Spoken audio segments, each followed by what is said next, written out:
are live once again. Welcome, everyone. You are listening to the Solvable Mysteries Podcast. My name is Juras, and as every week, I'm joined by my co host, Glenn Highcove. How are you doing, man? How is the California weather on this weekend? It's doing pretty well. It's getting hot out here in California. I think we're finally getting through the June gloom. So, yeah, it's getting pretty warm. But, we actually even got out to the beach. So that was nice, even, with the all the precautions going on. The county next to us has more lenient rules, and, everybody's kind of spacing out from each other. It was good. Got a bunch of good pictures going. So anybody that wants to follow me on my Flickr, you guys can see my pictures. I've been sharing a lot of it. So, yeah. Excellent. Yeah. Can't wait to see those pictures, as well as that one crazy lady that you. I can't recommend it enough. Like, that was a fun picture that you took. It's my greatest hit on Flickr now. It has the most favorites I've ever gotten on any of my pictures. Exactly. If only I knew. Yeah. I mean, it's a new niche for you, man. Yeah. Without any further ado, today we decided to go back to one of the, I guess, initial cases for this podcast. Now, I remember how we came about this case in particular. You actually mentioned it to me, and you were, I believe, heavy on this case even back then, when we first started recording this podcast. Now I'm talking about JonBenet Ramsey case. If you're watching this on our YouTube channel, you could pretty much see JonBenet. So I guess the way we sort of decided to structure this podcast, since this is part 2, you can find all of the information about, like, the details of the actual event on our episode number 2. So way back when we did our first episodes. Now the quality on that episode is not as good as it is right now, I believe. Yeah, I've listened to it a little bit, and it was not like the best audio recording ever. But at the same time, just to keep things, I guess, brief and to actually get into the theories a little bit more, I think we should just breeze past the actual event and then actually give our opinions and theories on why JonBenet Ramsey died and who is responsible. So actually, I believe that you are, I wouldn't say a little bit, I would say actually a lot more knowledgeable in this case than I am, especially till today, because I do believe you did some more research regarding it. I think you should take over a little bit during this podcast, and I will be more of a reactionary, host, and I will just let you do your thing, if that's okay with you, man. Yeah, for sure. So I remember when we did it, like you said, it was literally episode number 2 for us. So we were still getting our feet underneath us, and I guess we were still getting our research together too, because some people took us to task for not getting some of the details right. I think we said we thought that she was killed on Christmas morning, and it was actually Christmas night. So the night of the day, I think we got her age a little bit wrong. I think we said she was 5 instead of 6. So, okay, well, we're going to just, I think, to get around some of that. I think we're going to make the assumption now for this episode that you've listened to our first episode where we went, those other details I mentioned notwithstanding, that you've listened to what we've talked about. We were pretty exhaustive, I think, in going over a lot of scenarios. I'm also going to make a big disclaimer here because the Ramsey family, different members of the Ramsey family, because they've gotten so much grief over the years. I mean, it's been, something like 24 years now since this happened. They've gotten a lot of grief and accusations, and, in a court of law, they've never been convicted or even arraigned. And in fact, they've actually had DAs exonerate them and say that they were wrongfully accused and wrongfully convicted. They've been apologized to by different members of the public. It's a really weird case because you have some members of the government, the prosecutorial, let's say, infrastructure of our country or the state that they're in, say that they're wrongfully accused. Then you have other people that say that they're guilty. You had the governor at one point call them out and tell them that they weren't cooperating and that they were hiding behind their lawyers. I mean, it's crazy. I'm saying this because they've gotten very litigious in the past. They've successfully sued, places as big as CBS for saying things in the wrong way. So let's just put out here right now, ahead of time, that, whatever we're saying is really for entertainment purposes only. It's just opinion. We are not experts. We are just laying out things as we see them. And of course, nobody should ever do anything based on our conversation here. This is really just to entertain you and hopefully inform you about some of the theories about what happened that evening on December 25th, 1996 to JonBenet Patricia Ramsey. So, okay, got that out. that was great, man. That's a big wraparound disclaimer. Fair use for anything we use here, assets. But yeah, so let's get into it. This is one of those cases. One of the reasons why it was, I think, the top of our list for what we were going to cover is because, strangely, in some ways, given all the horrible crimes that happen every year and every day, both in this country and around the world, this attracted a strange amount of attention. It may have partially been because it was kind of a weird time. Like, this was literally when, at least in the United States, reality TV had just started. So if you think of like the beginning of true reality TV is like The Real World on MTV, that I think was going into like maybe season 4 by the time this thing happened. We didn't have any of the social media that we think of now. YouTube didn't exist. Google didn't even exist. The internet was just becoming something that at this point really kind of only the affluent and upper middle class had. And in most countries, most people did not have the internet. I think at the time when this happened, I was in college at UCLA and I had access to the internet in a really high quality form, but most people didn't. So this is kind of a weird transitional period, I think, specifically for the US and for the media landscape, where kind of the old school media of the late 20th century were still pretty dominant. So right. At this point, it's interesting when I was watching some of the coverage of it from the era, and you see shows like Hard Copy, and I think Current Affair was another one, and I was like, wow.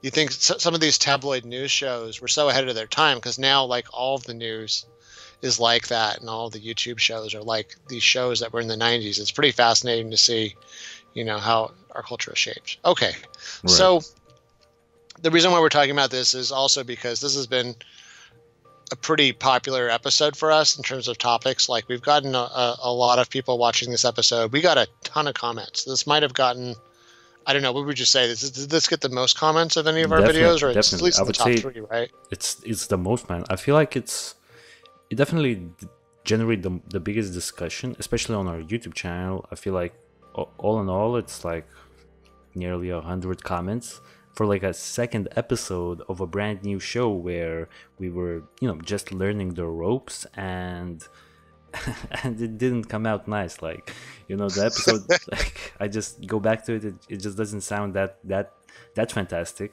to say the least. But yep, you are definitely correct in saying that it had the biggest conversation generated. Yeah, it definitely did. People really get emotional about this case too. It's interesting. I don't know if it's just because it's such a pretty little girl, and the crime itself is pretty heinous. And, I think the other thing we mentioned is, it happened around Christmas. So, what happened is kind of the opposite of what you like to think about or have associated with a kind of a religious holiday. And what's generally, I mean, for me, Christmas is probably my favorite time of the year other than summer. So, like I've always had very strong, positive attachments. I'm not even religious. It's like literally that's, when kind of you're out of school, everything's really nicely decorated. You're singing a lot of nice songs, and you're seeing family, and you're getting presents, which that comes into this case too. And some of the speculation, I guess maybe it makes it especially heinous what happened. So, yep. Real quick, let's give the 5-minute version of JonBenet Ramsey was JonBenet Ramsey was a 6-year-old little girl. She was in a family that was pretty affluent. Her parents' names were John and Patsy, and she had an older brother who I believe was 9 years old, whose name was Burke. Is still Burke, because John and Burke are still alive right now. Patsy is no longer with us. And, I think this case gets weird because Patsy's an interesting character. Mm-hmm. Patsy's someone that I think people get very polarized by her. I'll tell you what, when I looked at her, I tried to be objective as I did the research again. I remember at the time, because this is another reason why this was on the list, because it was such a big time case at the time. There were a lot of strong emotions. There were a lot of rumors coming out about the case. And Patsy is an easy person to dislike. And I think it's because of the perception that maybe she was forcing her daughter to do this pageant stuff. Now the family claims this was actually JonBenet's idea in part, or at least JonBenet was just as enthusiastic as she was. But I don't know. I'll tell you, one of the assets we have is there's a video of JonBenet. This isn't even like so JonBenet was doing these little kid beauty pageants where they slather on a bunch of makeup on your 6-year-old, which doesn't look appropriate. And then you go out and you compete against other little girls. It's sort of like a Miss Universe, I guess, or something, for little children. Here's the video. Yeah. So they had her doing this. What is this like? Is this like a mall? Yeah. By the way, this is a mall, right? Yeah, it's at a mall. I'm like, I was like, did she really want to do this? Like, this looks. Even if she wanted to do this, so yeah. Part of me is like, I don't know if she really wanted to do this. I don't know. I don't know that different types of people out there, right? But I guess part of me really doesn't understand if she really wants to do that. So that's part of it. Is I keep on thinking like the mom is making her do that. But I think the other part is when I look at the same asset. This is from Inside Edition, so this is a perfect example of sort of the tabloid media from the era, leading into now. Really, the template for how we cover stuff. So that's kind of weird. So she's out there, and I keep on thinking, well, that's exposing her to a lot of weirdos. You have this little girl dressed kind of inappropriately and a lot of makeup and out in public, and like they don't need to do that. It's funny because some people would have their kids doing that because they were begging for money, but they were the Ramseys were actually millionaires. Oh yeah, technically. I mean, their house was worth something like $1.3 million. When they moved into it, they added on to it twice in a short period of time. Damn. It was worth $1.3 million in 1996 dollars, which is probably adjusted for inflation now. I would guess that house would be worth $3 to $4 million now if it was the same price as back then. And by the way, we have to mention that John Ramsey actually was a successful businessman.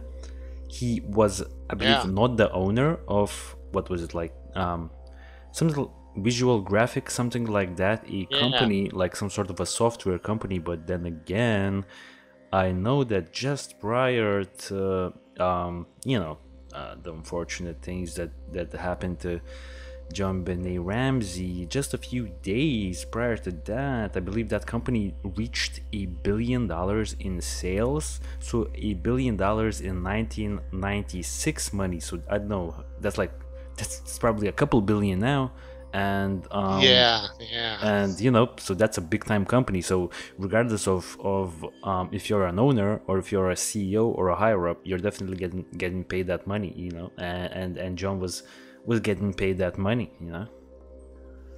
Yeah, and he was actually the president of that company, and the company later became a subsidiary of Lockheed Martin. So that's defense contract money right there. Pretty good deal, and in fact, this becomes central to the case. He had just gotten a Christmas bonus of $118,000, which, I mean, that's incredible, right? Like, that's more than most people's salaries here in the U.S., especially then. Merry Christmas. I mean, that was, I mean, that was a tremendous amount of money. So life was pretty good in some ways for them. So yeah, when you look at Patsy, and in the pictures, she doesn't come across well, unfortunately for her. She seems kind of snooty. She seems maybe a little bit fake. When you watch that video of later in that video of I'll bring it up. JonBenet dancing at the mall. Yeah. She's like, so like I said, I gave that whole preface about reality TV because I really do feel like she was somebody who was just ahead of her time in terms of like, you know, everybody shows off their life on Instagram and Facebook now. Look at this video. She has this whole like professionally made done thing where she shows off the house and all the decorations. And like, this isn't normal back then. Like now this is normal, because you know, you have a camera phone, you can do that. Right. Back then it was a big pain in the ass. It was this was not easy to make. I think she was trying to get those Skinny Bunny tea sponsorships even back then, you know? And this thing they're showing, so that was part of the video that we're watching right now. They show off what's supposedly JonBenet's room, and JonBenet's room has supposedly JonBenet's collectibles, and they're like those stupid little ceramic. I mean, sorry, anybody that likes those things, but I mean, to me, they're not my thing for sure. Sorry, everybody, but yeah, you know, these little ceramic like collectible figures, you know, which I'm sure are worth some amount of money. And like supposedly this is JonBenet's room. It looks like a friggin' museum. I'm like, there's no way. I'm totally like, I was joking when I was showing this to my wife and my kid. I'm like, what do you think happens if JonBenet says, hey, do I get to play with those things now? I bet you the answer is no. I bet you the answer is you don't get to ever touch anything on that shelf until you're friggin' 20. So yeah, I don't know. It seems like there's a lot in her life that's fake and constructed and like appearances for other people. She's very focused. I mean, between her kid looking like some kind of strange Vegas showgirl. It's disturbing. Like I'll just put it out there that when I see like this is a great example. Like when I see pictures like this, I mean the kid is like 6 years of age, and when I see this is just like I don't know, man. It's like it just doesn't seem feels wrong, right? Yeah, it does. It does feel wrong. Now, here's the only thing, and like I said, we're going to come back to this, to her seeming unlikable or seemingly obstructive in some of this investigation. I will say that, you know, the caveat I have and the little bit of sympathy I have for her is, before this, a couple of years before this, she is diagnosed with ovarian cancer, and I think that's in fact what eventually ends up killing her. Some years later in 2006, I think she has a resurgence of cancer. So here she is, 40 years old, and only a couple of years before that, she was diagnosed at one point at stage 4. Like they told her she was going to die, and she didn't. And she said, you know, like she kind of had like a comeback story. Apparently, when she was like in the hospital, she had friends that didn't even come see her, which I mean, it turns out isn't totally unusual. Not everybody handles that situation well. Maybe sometimes people feel like, I don't know, I can kind of understand that sometimes people feel like maybe they're going to detract from it if they're at all like not in the right mood, or I don't know. But meanwhile, yeah, someone is dying, definitely want someone to come see them and cheer them up, help them face reality. So like from that perspective, I have some sympathy for her that like maybe she was like, look, I got this window. I don't know that this cancer is gone for good, which it wasn't. Maybe this is my chance to like to live out what's left of my life. And I know you and I have talked about that, how I've had coworkers. I've had unfortunately several different coworkers die of different means, and I always feel like especially the ones that died of like health related stuff. If only we'd known like 10 years ago, I would have said to that person, hey, get the hell out of here. You've only got 10 years left. So like this office is not the place to spend it. Like go out there and live. So from that perspective, I mean, you know, they're spending the money. She's trying to like get involved with the kids. I will say from my perspective, she seems super involved with the daughter. And I don't know to what extent Burke might have felt neglected. So let's stick a pin in that topic. Yep. For a second. That's a good point. Yeah. So, okay. So, you know, they're supposed to go to fly to Michigan. John actually has children from a previous marriage. And in fact, he has a daughter that a couple years before this, an older daughter, like an adult daughter who, or at least an older teen daughter that died in a car accident. So he's already had some tragedy in his life. He almost is, you know, like he loses a daughter.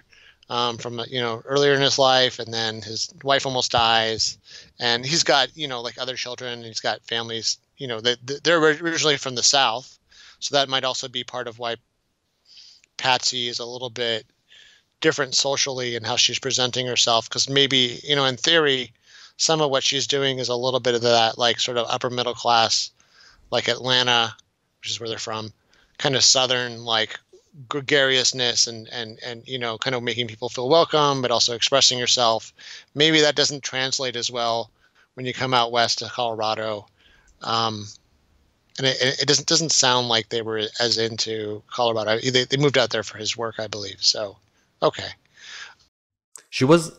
I just wanted to quickly sort of interrupt here. I just want to mention that she was also a beauty pageant contestant of some That's sort. right. So just to get that in, I think it would quite, I would say, tie up with the fact that you mentioned that she sort of wanted to live her, maybe she was feeling like, oh, I only have this amount of time left to live, because history shows that when you get cancer, you're always gonna be like on cancer watch regardless, for the rest of your life. You can never take it easy. So maybe since she was a beauty pageant contestant and she was like, man, I want to like vicariously live through my daughter and make her do beauty pageants. Now, this is just a theory, so I don't know, maybe JonBenet was really into it, but whatever. Yeah, I mean, and fair enough, because I mean, like that's the thing. I guess everybody, I mean, including myself, I'll just project what I feel when I look at this. I often feel like, oh, she's dragging this poor kid through this, and the kid doesn't want to do it.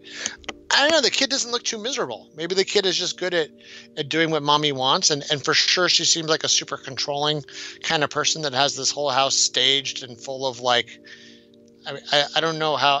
She seems like she's kind of dominating the household with her own, wants and needs. But like on the other hand, my kid, my daughter, is my little clone, and she likes everything that I like. And for sure some of that is like wanting to impress me or wanting me to be happy with her. But I mean, she really does like playing games on the computer and, like playing GTA and stuff. So like, I mean, that's what she's asked to do. And that's what she she plays the games when I'm not there. So I can only think that, maybe sometimes kids are just into the same stuff that parents are into, and maybe she recognized that early. So, okay. But yeah, I will say that she's a really polarizing part of the case, and people get pretty irritated at her. I think there's something about her face. I think here's the other thing is, I think this is probably one of those unfair things that happens to, we've mentioned this, that like sometimes people have unfair things happen to them because of maybe like the perceived gender roles or just something about them. Like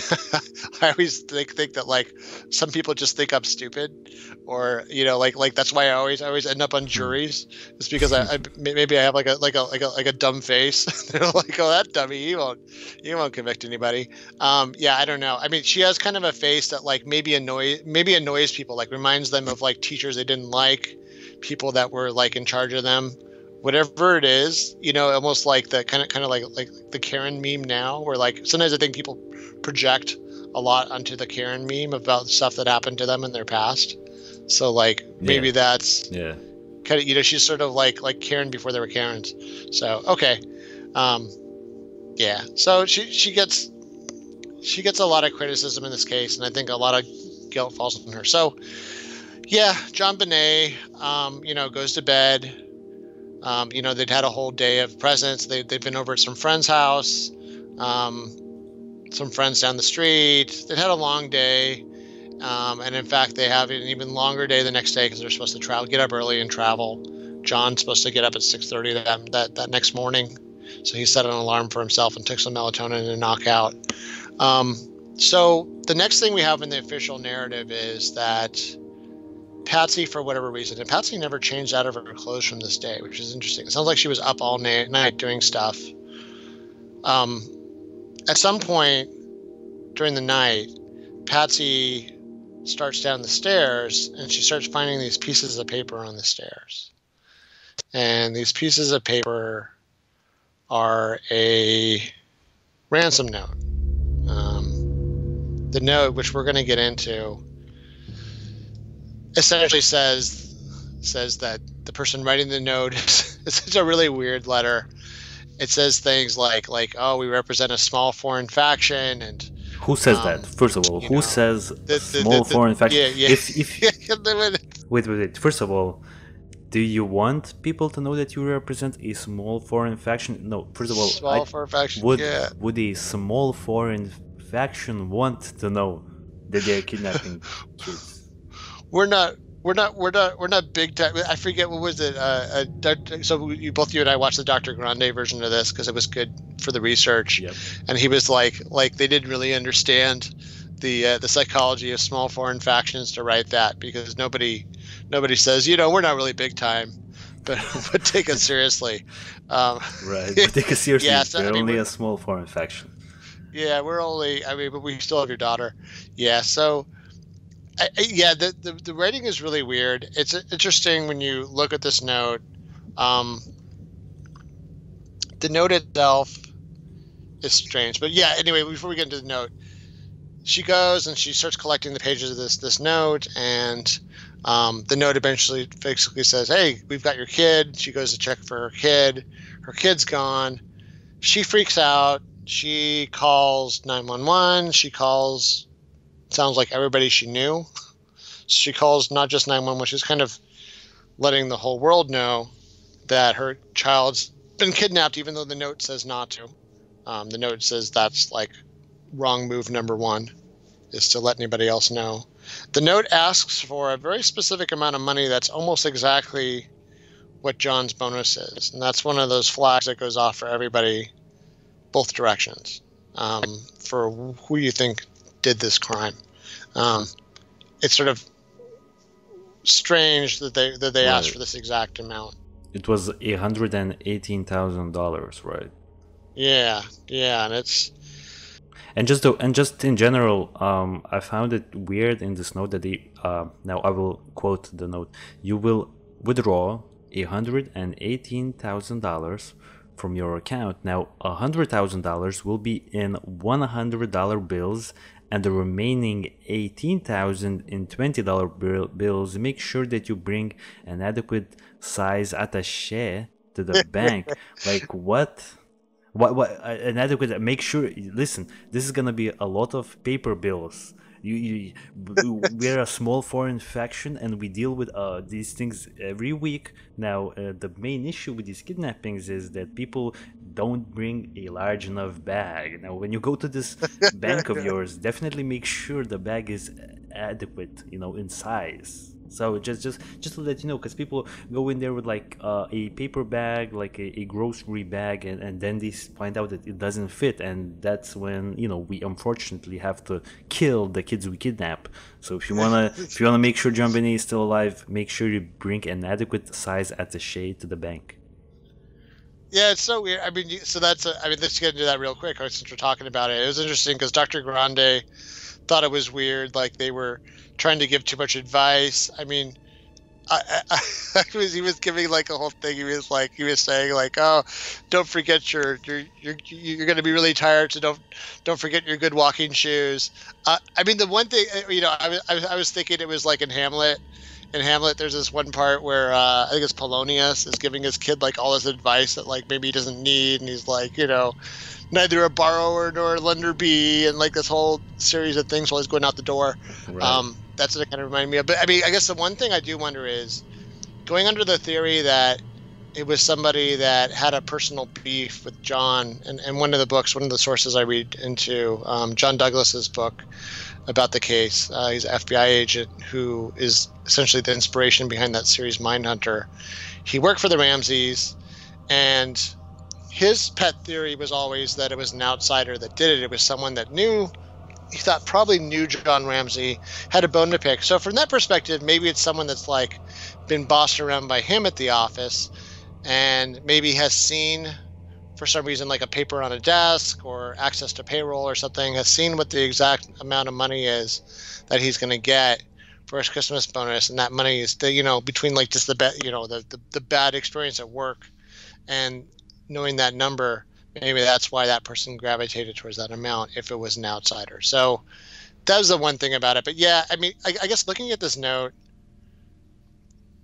yeah, So the note is the thing that if you the two groups of theories are that one group is it's an insider, so it's someone in the Ramsey household, either John or Patsy or both of them, and or Burke.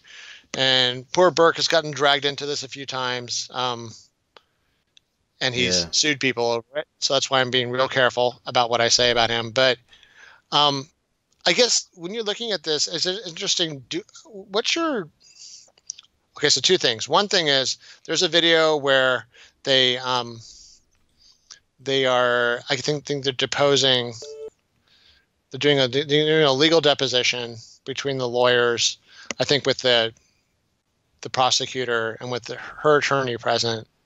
And they're asking her, they're not really telling her what these documents are from, but they have a whole bunch of things that are her handwriting, and they're putting it up next to this ransom note. And troublingly, the way this note was written is really similar to the way she shapes letters in some very specific cases. Yeah, that's not good. That's not good. And in the video, if you watch this video, and it's available on YouTube, but if you watch the video, she seems like she's being evasive. I'll tell you why. Because her body language isn't real great. She's breathing really heavily. She's saying no to things that, like no joke. Like at some point, like there's like a photo album. She doesn't recognize her own writing on her photo album. There's an application for JonBenet's, beauty pageant stuff.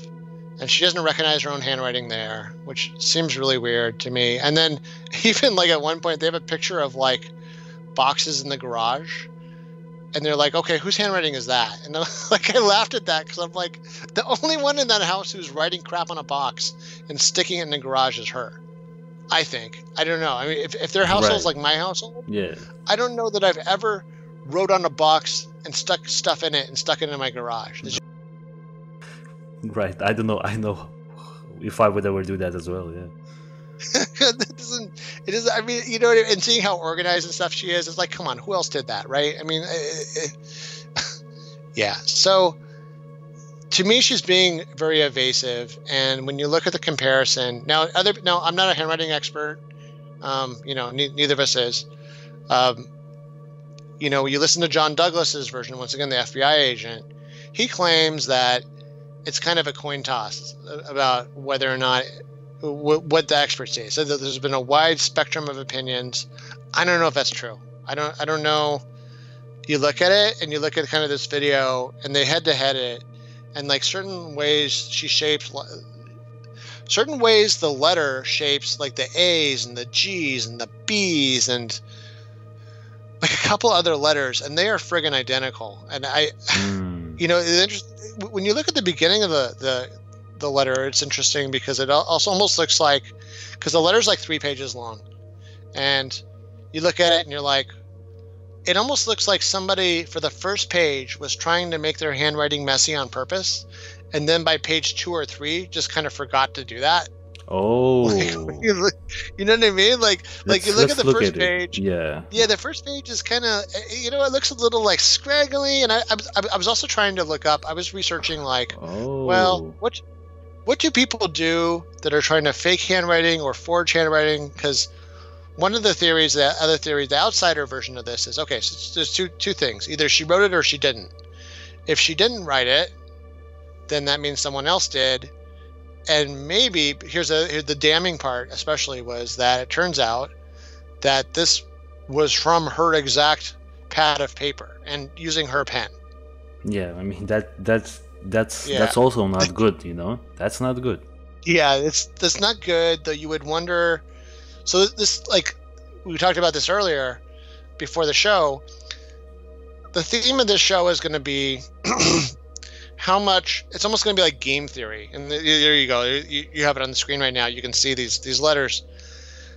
They're shaped eerily similar, but some of this is going to be about. Oh my God! Who knows what?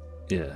Like this is going to be one of those things where it's like, I know that you know that I know that you know. Like the question is going to be, what did somebody want to think? So here's part of it is, if it was them, would they?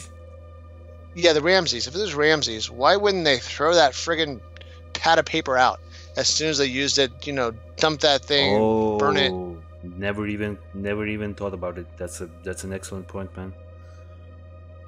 There's that. I mean, that's not the only one. There's a couple of things where they're like, look, it's like, are they smart enough? And then are they too smart? So you could be smart and think of something like that, but then you could, like, game theory says, like, you could anticipate that someone's going to think of that. So then you do the opposite. You know what I mean? Like, sometimes you do the opposite of what people think you should do. Right. Just because you know that will make it, you know what I mean? Like, sometimes if you look like too buttoned down, this is going to come up in a couple other details, but that was one of the things I thought of. Once again, same thing for the asking for the exact amount of the salary. The bonus. Is that one of those things that's like too obvious a clue? So is that like is that going to, like, wouldn't they know that that's going to point right to them? Right. And then, just devil's advocate, because John Douglas was under John Douglas, when he looked at this case, he's like, I think it was a younger white man. That was his profile. He specializes in profile. It was a younger white man who had a bone to pick with John, and maybe intentionally tried to make the handwriting look like hers because he could look at it in the pad. There was a whole pad full of her writing, and in fact, there's actually another page. There's a page where you can see the person started to write the letter, and then didn't finish it, and then, you know, like started writing like "Dear John" and then changed it. Wait, so there was another page?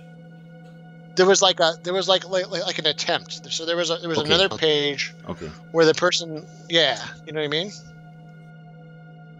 I understand what you're saying, yeah, but I just what I'm trying to say here, I didn't know about this detail. I feel like it's a super obvious detail, and I wonder why I never knew about it, you know?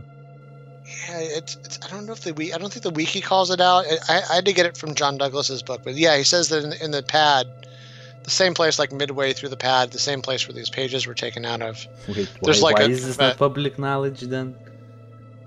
It's once again, it's one of those weird things, and then once again, like, it's interesting because all these things that are sort of tied to the Ramseys, there was no attempt to hide them. And then so here's the other thing is, people look at this letter, and one of the main objections is, hey, why would this person, if it was an outsider, why would they write it on the scene instead of coming with a letter ready-made, right?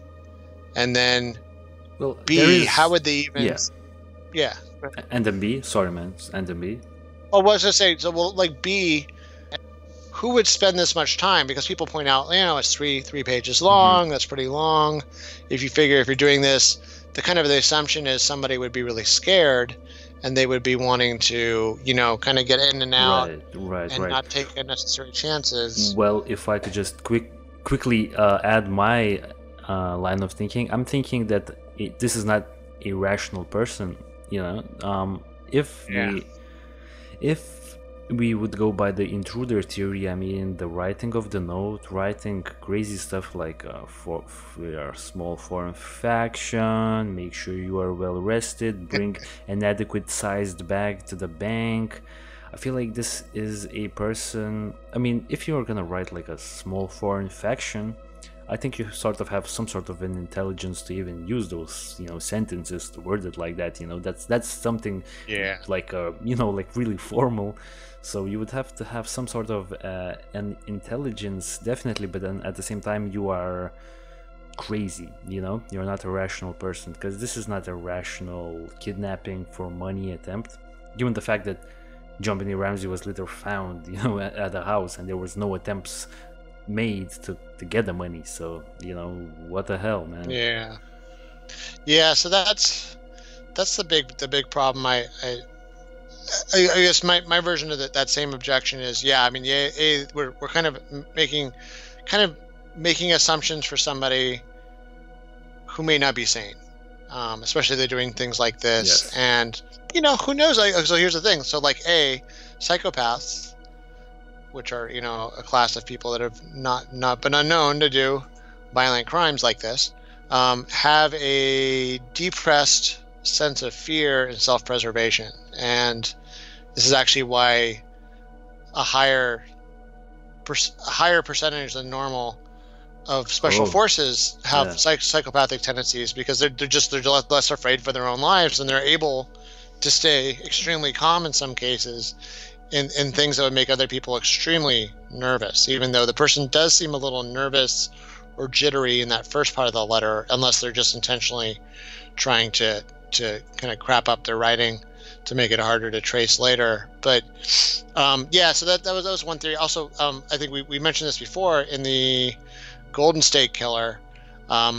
He sort of broke all of my stereotypes about how someone would act on a scene like that, because it turns out, oh no, he would break into houses multiple times and spend hours at the houses ahead of time, Right. doing preparations, Yeah. staking out the place, Yes. taking risks. So yeah, it doesn't mean that they'll not take risks or do things that maybe will get caught. And here's the Also, thing. Just before you give, I think you're gonna give a better point than I will. I just want to quickly add this piece of information here. Now, you mentioned earlier in the podcast that the Ramseys actually went to their neighbors, I believe, for like some sort of a Christmas shindig, something like that, while the kids were at the home. So, if a person was taking risks, probably was scoping out this property in particular for a while, they probably saw JonBenet at this mall or at some pageant. If you're a creep like that, you will be probably attending the pageants. This is why I think sending your kids to pageants is pretty crazy, because like, think of all the, some odd fellows in the crowd, degenerates. yeah, exactly, you know what I'm saying. So that's a bone I have to pick with these beauty pageants. Like, protect your kids, like, so it's like, I guarantee you, like 20% of those people, they're not like, trying to see who wins, you know what I mean.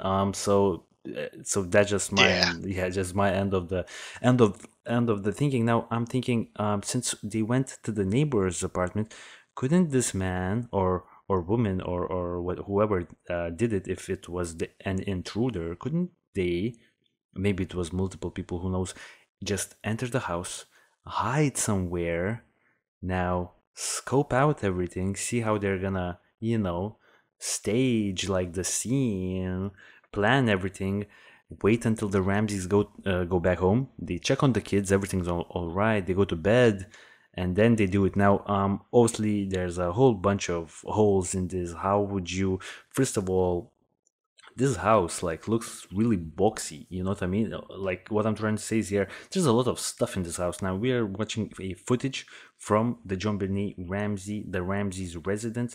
There's a bunch of stuff that you could like tip over, touch. Like, I mean, this is probably the hardest house to stay hidden or silent at, you know what I mean? Like, there's a bunch of angles. Like, you have to be a ninja, like a master ninja, to avoid all of these boxes. Like, we are seeing chandeliers, we are seeing cabinets with like beauty pageant memorabilia, whatever. So how would you actually go into the middle of the night, go to JonBenet Ramsey, kill her, potentially do sexual deviant things to her, and stash the body, write the note? I mean, it's like, it's really hard for me to believe, For the first time, yeah. So that actually is one of the theories that comes up in John Douglas's book, The Cases That Haunt Us. He says, yeah, look, like there's some evidence that the house could have been broken into. There was like a scuff mark, there was a shoe print. The shoe print was even, the same brand as one of the suspects, who was a neighbor who killed himself shortly after this. I mean, that's also suspicious. Yeah. So there was some potential, and like you said, if they were watching them, especially because JonBenet had been on the circuit for a while, making these public appearances, it was very possible. John Douglas even mentions that there's something like 20 different copies of their house key floating around with different neighbors and people. So it doesn't, by the way, they didn't have their alarm turned on because the kids kept setting it off accidentally.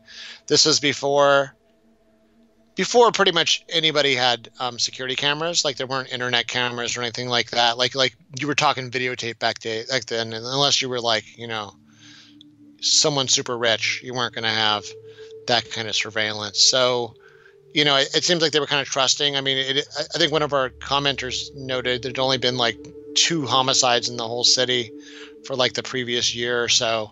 So like it was kind of a low crime city. This is actually also why the police's response is somewhat unprofessional and a little bit disorganized. It's like they weren't used to doing this for sure. And I guess it makes sense. If you don't practice something and you don't come into a situation, you're not necessarily going to know what to do. And that goes for anybody, even like Navy SEALs. Jocko Willink's book about leadership mentions that like when they were doing raids in Iraq during the war,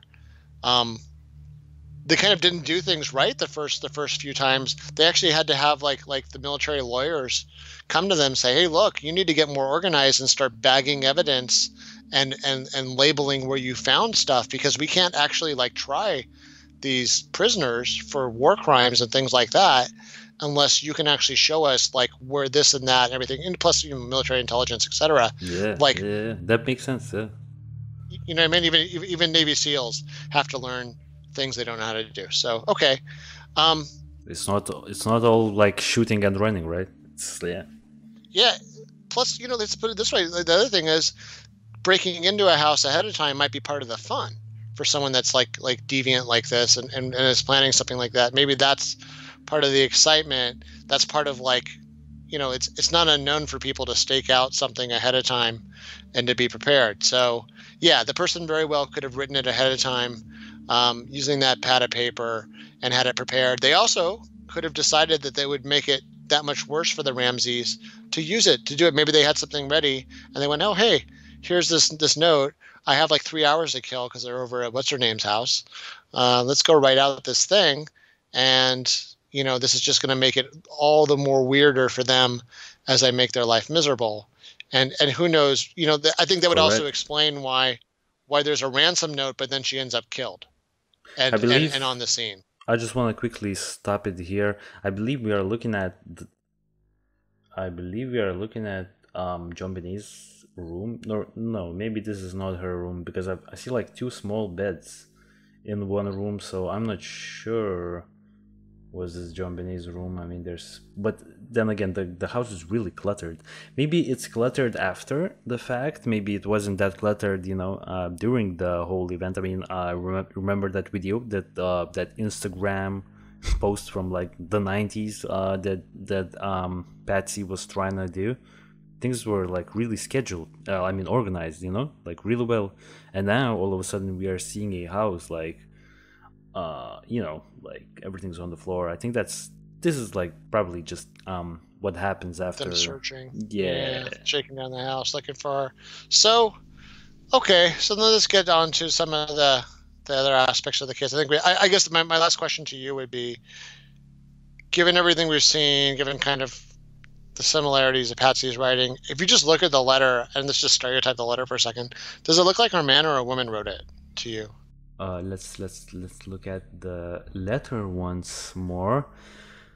That's a great question, because I'm not really good with handwriting. Now, I notoriously cannot read handwriting. I have difficulty, and my own handwriting is quite distinct compared to other people, and they can't read mine, and even I can't read mine. So it's a sensitive topic for me. But I feel like I would be leaning towards a woman. You know why? Because I think the lines are like flowing a little bit more. You know what I mean? It's like if it was for, say, John or a really calculated, not necessarily a woman or a man, but just like calculated person. You know what I mean? Like a real mastermind. I think this is. But then again, maybe this was a red herring, I don't know, man. But if this is how that person writes on a normal basis, on a regular basis, I think this is I would be leaning towards a female's handwriting, just for some reason. I just get the sense that this might be a female, like the lines are like, like flowing, like it's more expressive, the writing, it's like, it's really expressive, And it's funny too, because So yeah, I mean, it is a little weird too, because like I said, the first page is like a little messier than like the second and third page where the person seems to be on a roll. Exactly. That's Long letter. I'll tell you, like the letter isn't actually that long. It's only got to be like what 12 sentences or something. I mean, it's I don't know if you're a writer, you could write that out pretty quick. The one thing I will say that John Douglas pointed out was, well, two things. It's weird because John Douglas is a weird character in this whole thing because he worked for the family. He claims he's neutral and he claims he wouldn't have worked for them or taken their money if he thought that they were guilty. And he does point out things that maybe work against his clients, but two things. So one thing is he points out in the wording, there's a lot of the lines in the letter are actually directly stolen from 3 different movies. So kind of like stolen from like the bad guys, like the kidnapper types, or extortionists in the movie Speed, the movie Ransom, and the movie Dirty Harry. okay. Yeah, Dirty Harry is a favorite of mine. So I actually, when he pointed that out, I'm like, oh yeah, that is from that one part. But that's kind of interesting. The Dirty Harry thing's kind of interesting because I don't know. So I don't know how much Patsy. Here's the thing: is there were a lot of movie posters and stuff in the house, including I think a Speed poster. So I don't know. That doesn't. It's possible if she wrote it, maybe she had help from the person that was the movie fan in the room. But John Douglas claimed that some of those movies weren't even like in the age group for them to like it. I don't know if that's true or not. Speed was an enormously popular movie. Dirty Harry is a classic and certainly would have been something that they would have watched when they were younger in their life. Because if they're in their 40s in 96, that means they're like in their like late teens or early 20s when Dirty Harry comes out. So yeah, I don't know. It's once again one of those things that can go both ways. His John Douglas was saying that, well, to him it seemed like kind of a young person obsessed with movie lines and stuff, and I can kind of relate to that. Like I know, especially if you don't feel that powerful, sometimes you kind of idealize these like kind of powerful figures in movies, and I mean, it's especially as a young guy. I mean, as a young guy, I definitely was a lot more enamored with kind of cool lines in movies than maybe I am now. And even now, I still like movies a lot. But yeah, okay. So moving on to, we're kind of doing this in parallel. We're talking about what develops that night versus what the theories are. So, the police get there. They do an initial search. They start asking questions. They come up with kind of a list of suspects. They're waiting for supposedly the phone call. Supposedly they're all waiting for the kidnappers to call, like they say they will in the note, to go over details for the ransom. John even arranges for a line of credit, with his lawyer. I think the business, they actually get like $100,000 that they can get in cash. I hope they brought the bag for this. I hope they brought the adequate size bag as well. And yes, right. The nice size bag for it. Which once again, I don't know. I don't know. And also, I hope they're all well rested, man. Yeah, and have the right shoes. Yeah, right. I mean, so I don't know. So that's interesting. And then they're waiting, and the call doesn't happen, and it's kind of like a weird. Like I said, once again, this is where Boulder police kind of screwed up. Like, really, what they should have done was probably get them off scene and maybe just transfer the phone line somewhere else. Because they said the best thing would have been to secure the scene and to start getting it ready for better forensic analysis. And instead, they had people kind of tromping through there. They had people coming, trying to, comfort the Ramseys. Police are kind of coming and going from the scene. I mean, if the kidnapper was actually watching the house, like this would have already blown the whole thing for them if the person was actually holding hostage. But, eventually what happens is one of the officers says, hey, have you checked the rest of the house? So, this is kind of a key point because this is very key. Yeah, I will have some thoughts as well here, but I will let you go at it. Yeah, I'll just intro it. So yeah, I mean one of the places they hadn't checked because it was kind of behind like a locked door was they had what they called the wine cellar, and I guess the police officer's idea is for him to check there, and the police officer is going to check the other part of the house, and right away, I think he goes down there with someone else, friend, I think, and he finds the body of his daughter right away. She's wrapped in a blanket. One of her hands is tied up. There's a piece of duct tape over her face. And she's dead, and he. So this is where the big criticism comes. I don't know. I'm kind of on the fence about this because I don't know that anybody could see the body of their kid and not like interfere with it. I mean, because you'd want to see if your kid really was dead.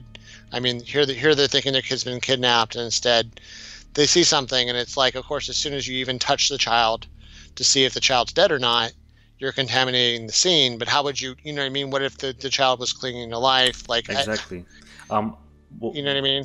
Exactly. That's a good point. Now, two things here, because I will forget if I don't add them here. First of all, in there, I have a point that sort of defends, let's say, the Ramseys, and one point that goes against the Ramseys. Now, let's start off with the one that defends the Ramseys. Now, let's say the Ramseys did it. Let's say they killed JonBenet by, I guess we'll get into why would they do that and so on and so forth. Let's say they do it. They kill her, they stage the kidnapping, they hide the body. Now, John only found the body of JonBenet Ramsey when he was prompted by this police officer to go and check the entirety of the house.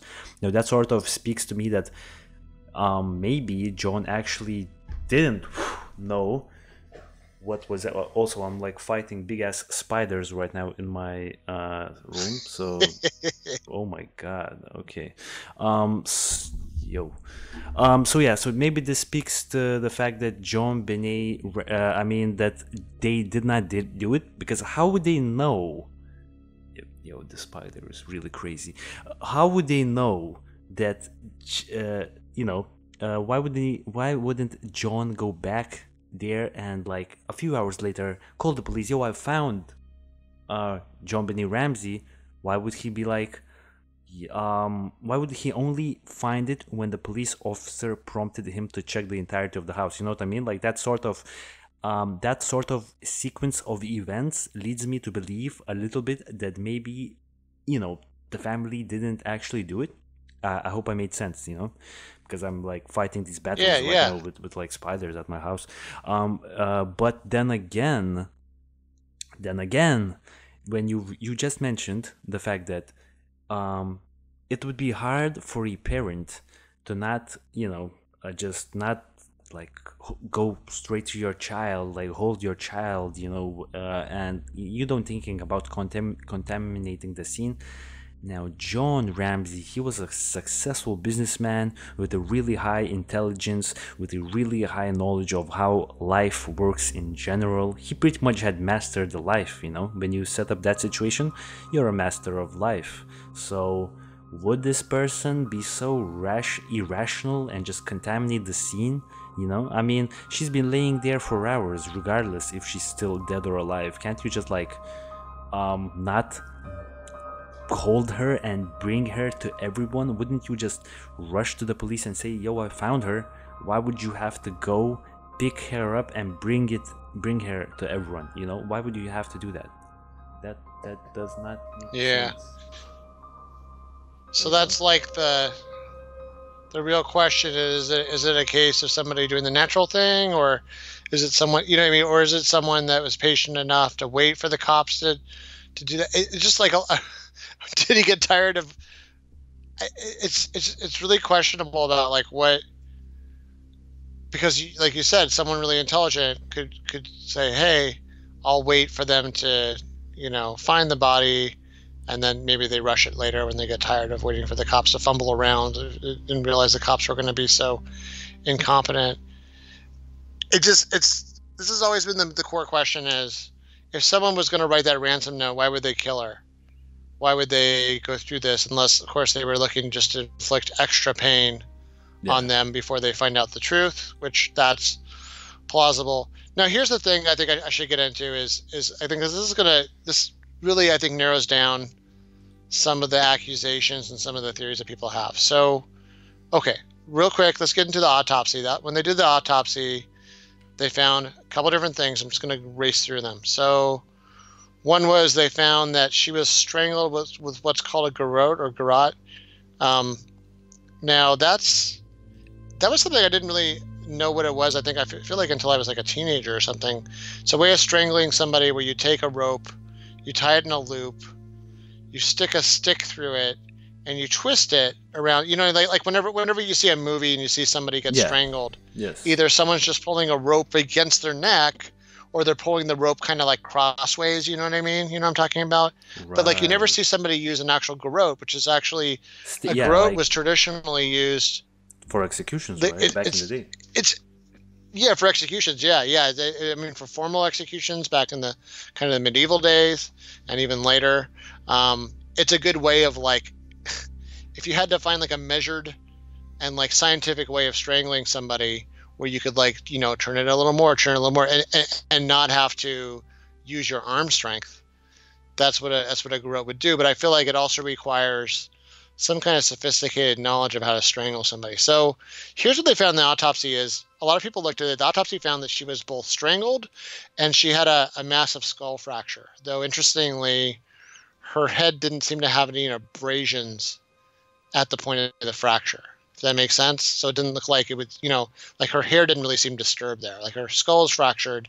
It seemed like she'd either hit her head really hard or more likely been hit in the head with a hard object, like maybe a heavy flashlight or a bat or something. Now, I think here's where when a lot of people heard that, a lot of the theories, especially given what we talked about with the letter, and you know, kind of people's dislike for Patsy, and her apparently controlling behavior just by what we see publicly, not that anyone's complained about her kids or her husband, no one's complained about her and her family. Yeah. The idea was, well, she was known to bedwet, and that's sort of a potential clue pointing in other directions too. But by she, I mean JonBenet. JonBenet had a little bit of a bedwetting problem. It's not totally unusual for children or even adults sometimes. There's a whole medical thing around that, and I think it's a really embarrassing situation for some people. I'm glad I never really had that issue, thank God. But yeah, so. Like I mean not past like maybe age 4 or something, but yeah, like it's not unusual for children.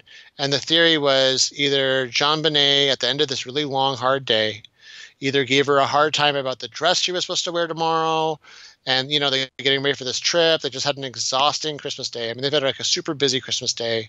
They probably had a busy Christmas season. That Patsy flipped out and smacked her. And maybe JonBenet fell and hit her head. And then here's the theory. So the theory is Patsy, either out of anger, exhaustion, whatever, lashes out, hits the child, and not just kills her unintentionally. Mm-hmm. The child falls and hits her head, falls off something, knocks her head against a wall or something, fractures her head. She is dead.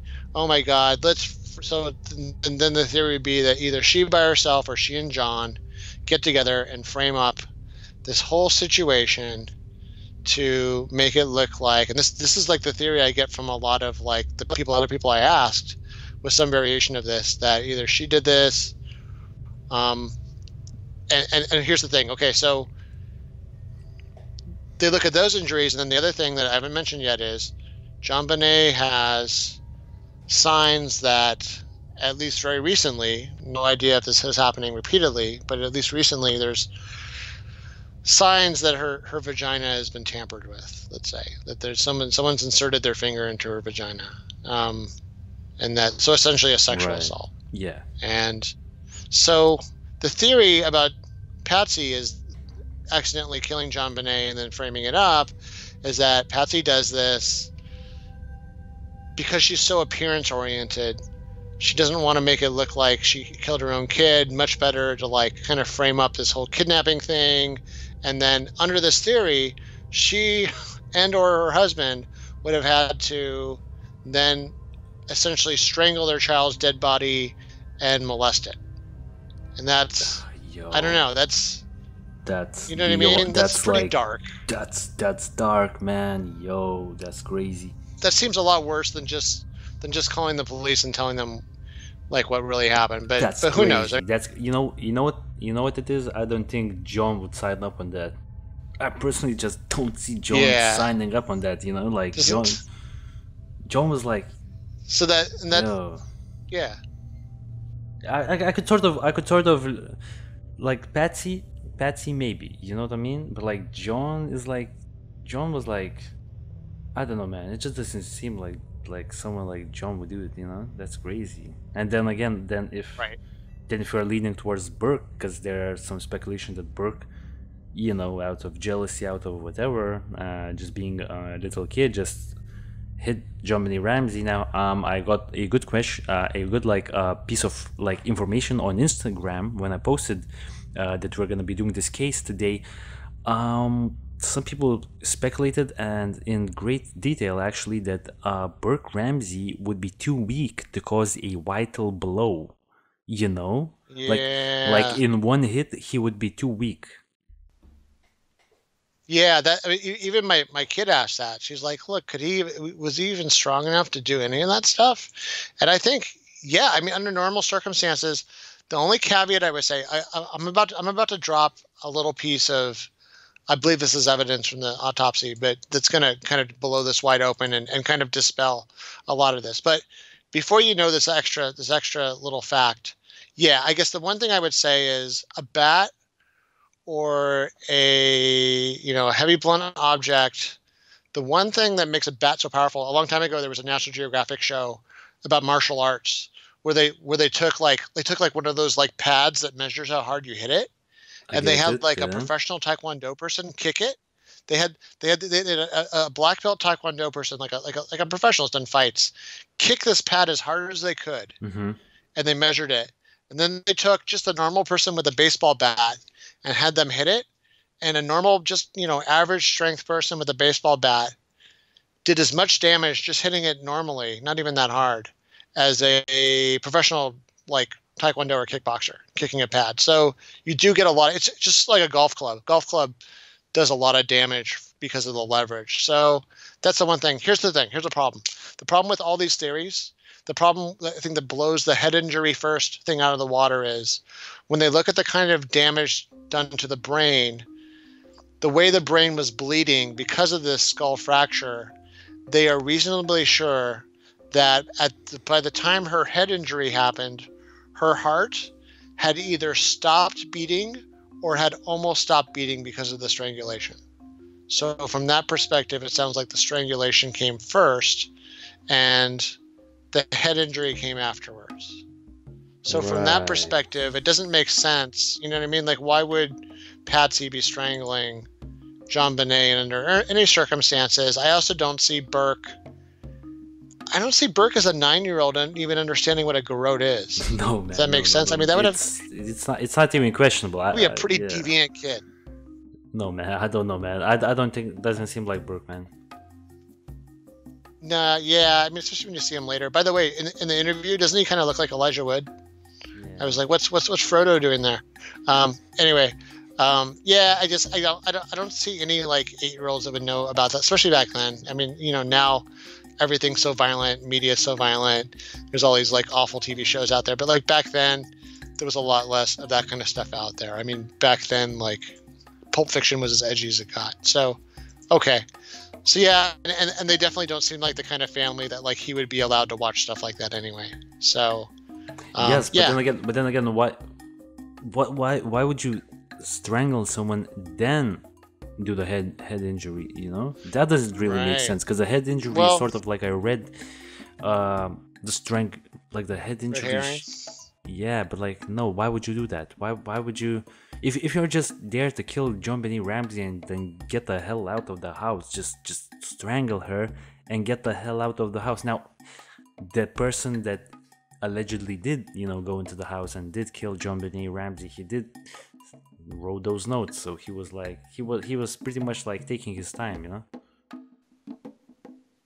Yeah, I mean, the one thing I would think of is, you've seen it sometimes when someone kills. with professionals, when professionals shoot somebody, they'll often, shoot them a few more times or shoot them in the head. I forget, there's like movies and stuff where they're like, don't forget, 2 in the head, because you want to make sure the person really is dead and they're not able to wake up. And so that would point towards the outside intruder theory, was that, okay, well, this person wanted to make sure she was dead. They were already just looking to inflict whatever kind of emotional pain they could on the family. So why not do it that way? On the other hand, there's always been this theory from some people that JonBenet's bedwetting, this is also not uncommon, that someone who's being molested might also be wetting themselves, both because of injuries to their genitals, and also sometimes people that are being molested learn to urinate and defecate on themselves because it disgusts their molester, their abuser, and just out of nervousness too. I mean, it's incredibly traumatic. But so that's out there. Here's the thing: John Douglas's opinion on that was nothing like this had ever come up.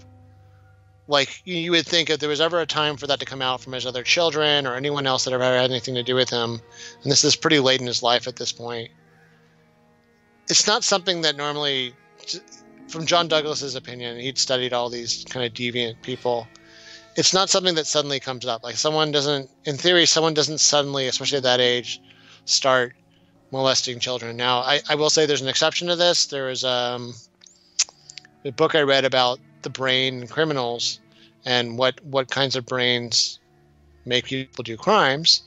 And there was a case where a guy was actually having he had a tumor that was forming in part of his brain, and it did actually turn him into a child sex abuser, where he ended up sexually abusing his stepdaughter. And it was like, but it was something that was progressive, and I think something that was making him act in very obvious ways. Yeah.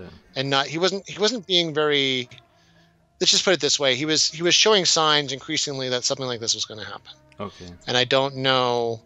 Yeah. So I don't know that was, it doesn't seem like there's any sign of this at all. Like, there's no, like, nothing came out of the woodwork. So that was his point of view, is there didn't really seem to be any evidence, including, like you said, you and I talked about earlier, there's this kind of DNA evidence that's floating out there that's always brought up, is that there was DNA evidence on her and under her fingernails, and that's never been tied to anybody in the household. So not to John, not to Burke, not to Patsy. Now, conversely, you and I just did an episode, Amanda Knox, where DNA evidence also came up, and it looks like the DNA evidence was actually wrong in that case. So it's sort of like, I mean, because of all the contamination, not just from John himself, but other people touching things, the body, and the Boulder Police Department not being super professional, it's kind of in the air about where that DNA could have come from, or whether it had anything to do with anything. Yeah. Right. I mean, I have some information on the DNA testing timeline. So DNA samples were collected in 1997. So the next year, well, pretty much like it was late December. So the next year happened like pretty quick, like the next week.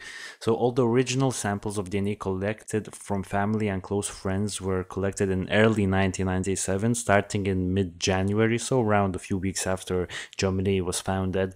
So given the fact that new technology did arise in 1999, the FBI released a technology called short tandem repeat to profile DNA. It basically uses 13 markers to raise the probability that a randomly selected individual would match it is 1 in quintillion. So that's pretty, the odds are not that a random person will match it. So I believe there were testing done in 2001. So the new testing is allowed after a legal battle in Colorado courts, and JonBenet's underwear is analyzed again, resulting in between 1 and 2 markers out of 13 being defined. 2 years later, 2003, a second blood spot on JonBenet's underwear tested, resulting in between 9 and 10 markers this time on the spot to be defined. And then I guess they came across an unidentified male's DNA, pretty much, right? That's and it was, I believe, under the fingernails of JonBenet Ramsey. I hope that this is the correct information that I'm reading right now, because it seems interesting. Yeah, and that pretty much matches what my research that I've seen as well. I mean, at this point, I guess, and especially because we're getting towards the end of the show right now in terms of just hashing through some of these theories, I will say that, you know, it's such a mixed bag, because on one hand, there weren't a lot of signs that the house was broken into. Like the only obvious window down there in the basement, if that was the vector of entry, had like a cobweb in it. There was only a broken window, which John himself said that he had broken and never replaced. Didn't look like anything was disturbed. So John was pretty much saying at that point that he actually broke that window, and that window is not involved in this case. So he's like, he's not looking for alibis, you know what I mean? I mean, he's not looking for explanations. He's like sort of giving, I mean, that and the fact that he only found the body when the police officer prompted him to find the body, as well as him not using the broken window at all as a potential, potential evidence of some sort of a break-in into the residence. It just seems that he wasn't hiding it, you know. And for me to like think that maybe he staged it, you know, he then abused like the corpse sexually, then why, as you've mentioned, firstly she was suffocated, only then the head injury occurred. So for what reason would he suffocate his daughter? Yeah, I mean, there was like I mean, the people, when they speculated into that scenario, that like maybe it was part of like a fetish around asphyxiating somebody, and there's fetishes around that. Actually, it doesn't seem to match anybody in the household, especially not him. From those perspectives, like I think when I look at this thing, the only thing that really bothers me about the whole thing is the note, and because I'm not an expert in handwriting. And, you know, it's so funny, like, I guess the older I get, the less certain I get about whether I know for sure about anything. So while, like, part of me, when I do the research, people they say, oh, well, it's really hard to fake handwriting, and it takes a lot of practice, and you have to trace something. But then you see people that have these incredible skills where they can, you know, like whether it's, you know, they have an incredible visual memory, where they can kind of do something from scratch. And when you look at those letter comparisons, they look similar, very similar to Patsy's, but they still look kind of distorted. So that's the part where I'm like, well, maybe it's possible that the person with the right combination of abilities, and, you know, especially if they're kind of a loser, maybe that's what they specialize in, you know, doing things like that, and not winning in life like John was. How can you have all of these abilities and then be a loser at the same time? I don't know, man. I just think it's like whatever you spend your time on, I guess. Yeah, I mean, there's people that are, you know, until the past 10 years, being good at video games wasn't anything that paid the bills. But all of a sudden now you've got people that are millionaires off of playing PUBG well, or League of Legends, a game whatever. like that. Yeah. There's people that, I mean, it's weird what suddenly becomes. I mean, even like computer coding. Yeah. Up until maybe the past 20 years was not something that made you rich, and all of a sudden it is something that can get you like $500,000 salary. So, yeah, I guess. That's what bothers me, is just the note, her reactions. I mean, I wonder if it's possible for there to be a scenario where somebody did something to them, and then they, out of panic, wrote something to explain what happened. Like maybe she was missing. What about this scenario? This is totally weird. Someone breaks in, steals JonBenet down to the basement, you know, having staked out the house. You know, not having to break in, or maybe they did break in because there was some evidence that there were some footprints and things that didn't seem to match anybody in the house, like that one boot print. They steal the child. She, out of like panicking about the appearances of like, how did you not know where your child was? writes this cockamamie note, and then they're kind of assuming that maybe she's gone, or I don't know. It's like it's like I think some hybrid. yeah. It's pretty far fetched, I know. it doesn't look good, but yeah, I mean, other than that, like I guess the main thing is I don't really see the members of the household, despite what kind of people I've talked to think that, the people, if I went by like my friends and family, what they've told me, the assumption would be that John was molesting her and like maybe accidentally killed her, and then they kind of framed up this whole other thing. But like you said, they don't really take the outs.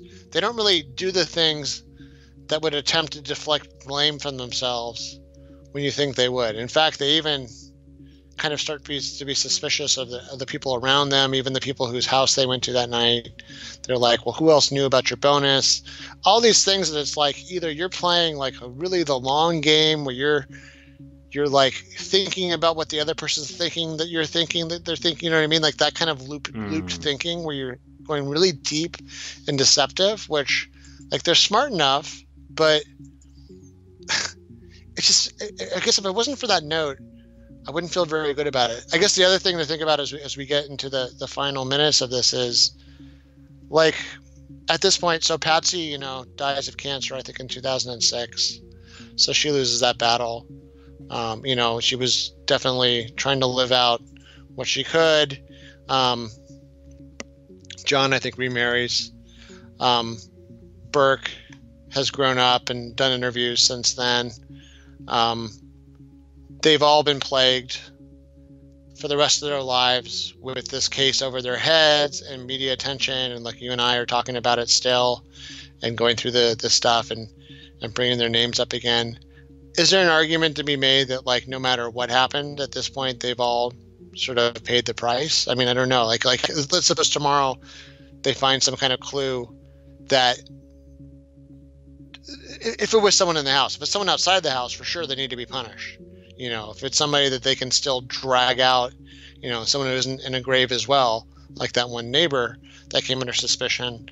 I mean, for sure, if it's an outsider, yeah, that person needs to be punished. But at this point, is anybody like Burke's never gotten in trouble? Patsy obviously is not going to give anybody any trouble.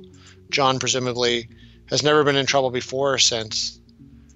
Is there an argument to be made that like they've kind of paid their price between legal stuff, having their names dragged through the mud, having to do lawsuits? I mean, if they did end up killing JonBenet, then I think that their names should be dragged through the mud. You know what I mean?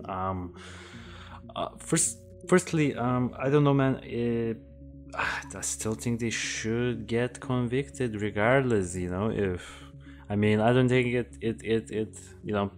the punishment, if they did it, if the family members did it, I don't think it was enough of a punishment just to go through all of this. It's sort of like the alternative is going to prison, which would alter your life, and obviously these things altered their lives. Well, I don't think it got altered enough if they are responsible. I don't know, man. Yeah, and that's the part that's so weird too, is people are so split at this. Even the people whose job it is to bring someone to justice, you've got like two very different sides. You have some people like one of the police officer that was there in the house when John finds the body. So she gave one story when it happened, and then later on she goes on TV. That you can actually find this interview where she goes, and when I looked into his eyes, I clamped my gun close to me with my arm because she was wearing a shoulder holster. I to make sure it was there, and counted that I had 18 bullets in there because I knew then when I looked into his eyes, and I was worried what he would do to me now that I knew. And it was like, that was interesting because she sort of, that's crazy. Yeah, some of the, yeah, I mean, it's very personal. Like some of the narrative, like I said, witness testimony is not entirely reliable for sure. People definitely can rewrite history in their heads, outside of the moment, and especially. Yeah, like the McCann case, or yeah, exactly, or even like let's face it, all of her coworkers thought John was guilty or the family was guilty, and all of the prosecutors thought that they weren't, and you had people from the prosecutor's office writing apology letters and claiming there was this one person that was like some kind of prominent investigator that went on TV and said he was sure Patsy was guilty, and then they found a letter from him to Patsy before that saying he was sure she wasn't guilty, and he staked his reputation that she didn't do it. So you have these people that really flip-flop on it, but you have some people that go way overboard saying they're not guilty. It's a super tough one. Like, I don't feel comfortable really pointing the blame at them. The only thing I don't like is that letter and that deposition tape where Patsy's kind of squirming around and she doesn't recognize her own handwriting. And like, I don't know, once again, if her lawyer just told her to say no to everything. Yeah. Which maybe that would explain it, but it still doesn't explain why the handwriting looks like hers. The only time I've ever seen anything like this, a long time ago when I was in junior high, I sat next to this dude. This dude was kind of like me. Like, we had similar interests and stuff. we both really sucked at Spanish class. And this one time he had like a paper, and I swear I thought that it was mine. His writing looked just like mine. It was so weird. I've never known anybody whose handwriting was so close to mine, and just randomly. And I sat next to this dude, and like he thought I was joking with him. He thought I was messing around. And I'm like, no, dude, I think you have my homework. And he's like, no, dude, this is mine. And then I looked and it was his. And I'm like, dude, look at my handwriting. Look at what he was like. Wow, that's crazy. So I don't know. Maybe, right? I mean, maybe. Okay, man. So just because I think this episode has ran its course at this point, since we're trying to keep these episodes tidy at, around 1 hour and 30 minutes, I think we should break down everything that we've talked about. So okay, so let's get into the main points. JonBenet Ramsey's Autopsy is crazy, and it's crazy that people don't talk about it as much. And you've actually gave me you just blown my mind here with the fact that potentially JonBenet Ramsey was strangled before her head injury happened. Now that would change everything, absolutely everything, in terms of thinking that maybe someone from the family accidentally hit JonBenet's head with some object or whatever, and they sort of saw that she's barely alive and she's probably not gonna stay alive, and they panicked, so they strangled her. That's out the window, since she most likely was strangled before that head injury occurred. Now let's break down some other details that are really interesting. John Ramsey, being a super intelligent business president of a big company, just did $1 billion in sales or whatever, he contaminated the scene like a complete amateur person who doesn't know how life works. I don't get that. That's really, really suspicious. By the way, the only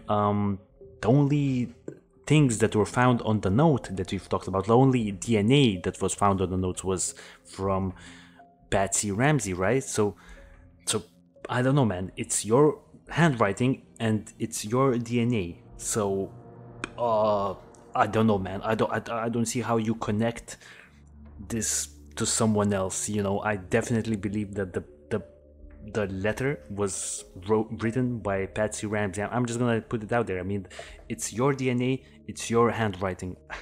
I don't know, man. I don't know how you discredit that.